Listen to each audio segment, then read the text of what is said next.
Beware the stare of Mary Shaw.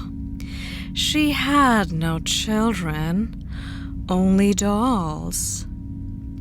If you ever see her in your dreams, never, ever scream. Ooh, I know this one. Or she'll rip your tongue out at the seam. Hey, spooky siblings. Welcome to Left on Red. My name is Red, and this is Fear Friday. Today, we will tell you stories featuring scary, creepy dolls. Ooh, like Annabelle. Ooh, and Chucky. That's right, Polty. First story. My parents used to know this guy who made puppets for a living. For some reason, he gave my father a monkey puppet with a huge grin. It stayed in our living room for 13 years, standing on a little pedestal. I remember one night waking up and wanting to get a drink of water. Got out of bed, walked to the kitchen, passing the monkey. I heard a loud crash and peeked my head out of the kitchen. The monkey fell over. I slowly walked towards it, wondering if I should even pick it up.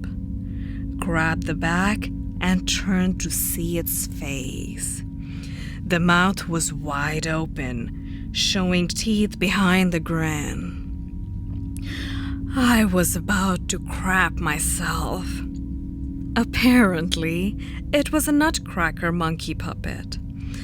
After my parents moved, we lost track of the monkey. So it's out there in the world, hopefully in a landfill. My, humans are so wasteful.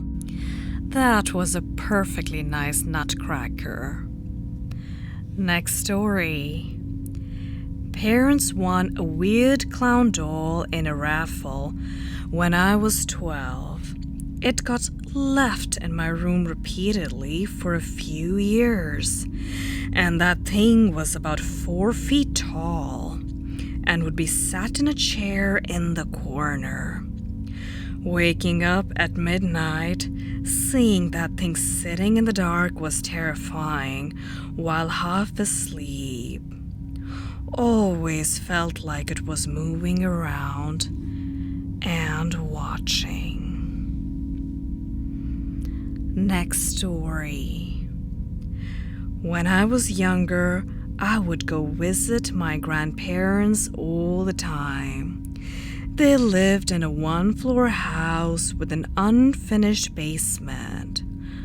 I never liked it down there, and it felt small for a big basement.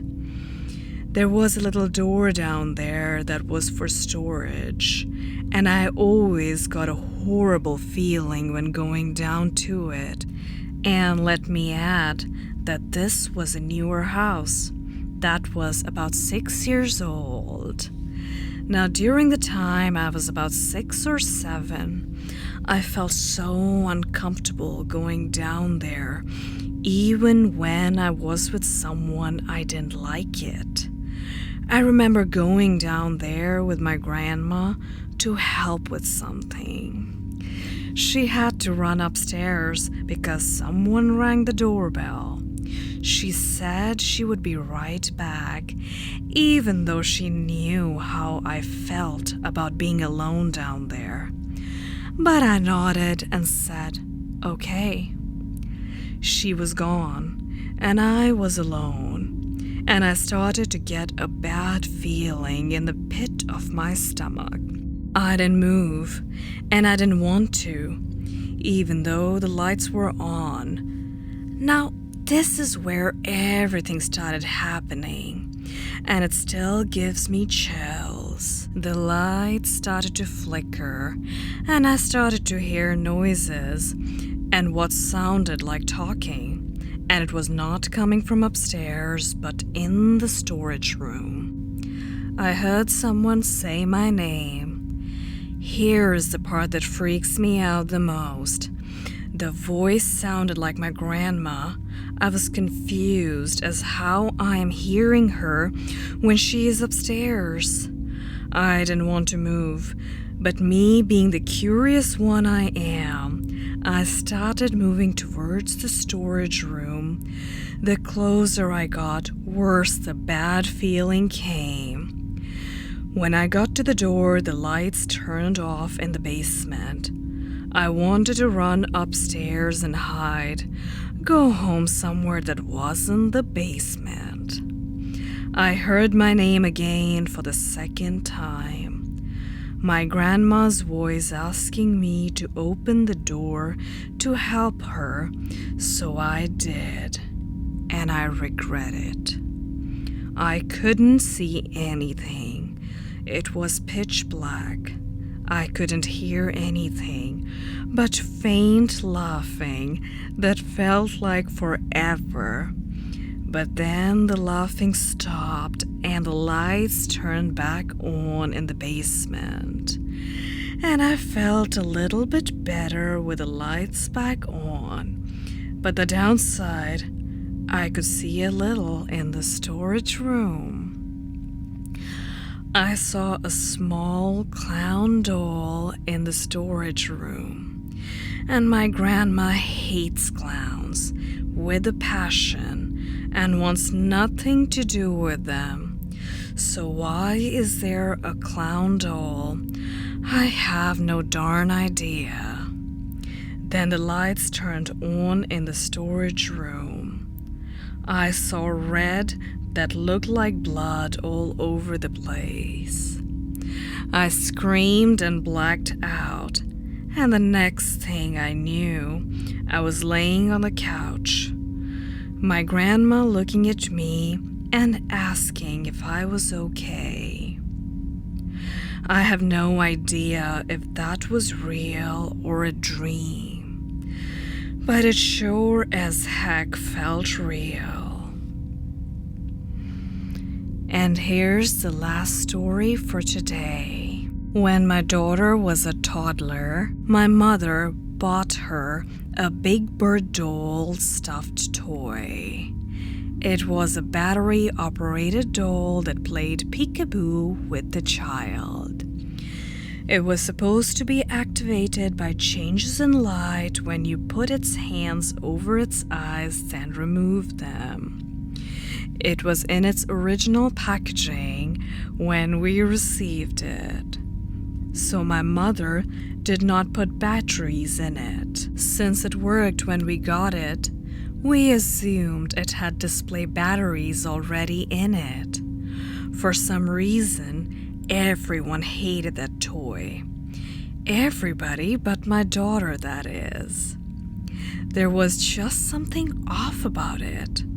We didn't have the heart to throw it away because she loved it so much. So we would bury it at the bottom of our toy chest in the hopes that she would forget about it and find another favorite.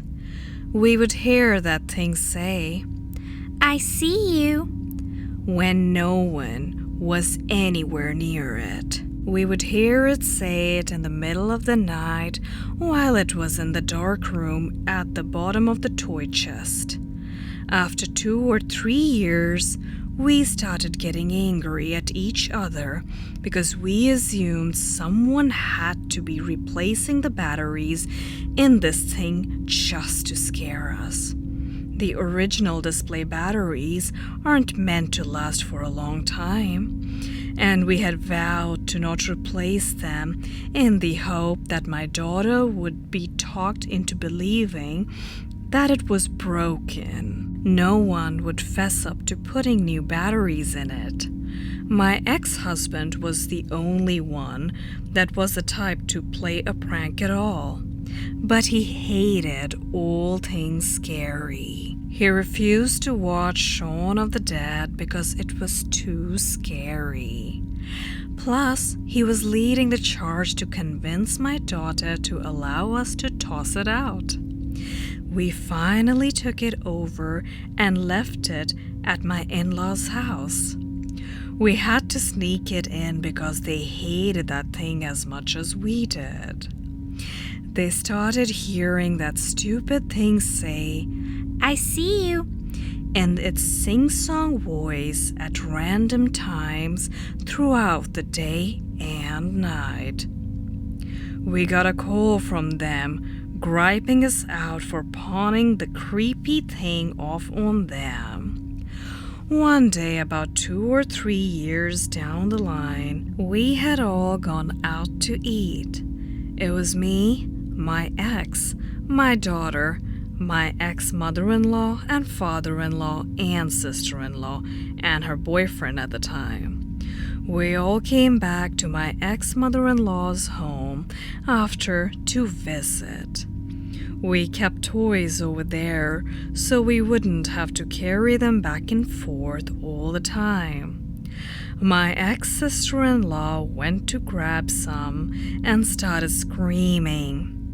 We ran in there and the freaking bird was hanging from the ceiling fan, singing, "I see you."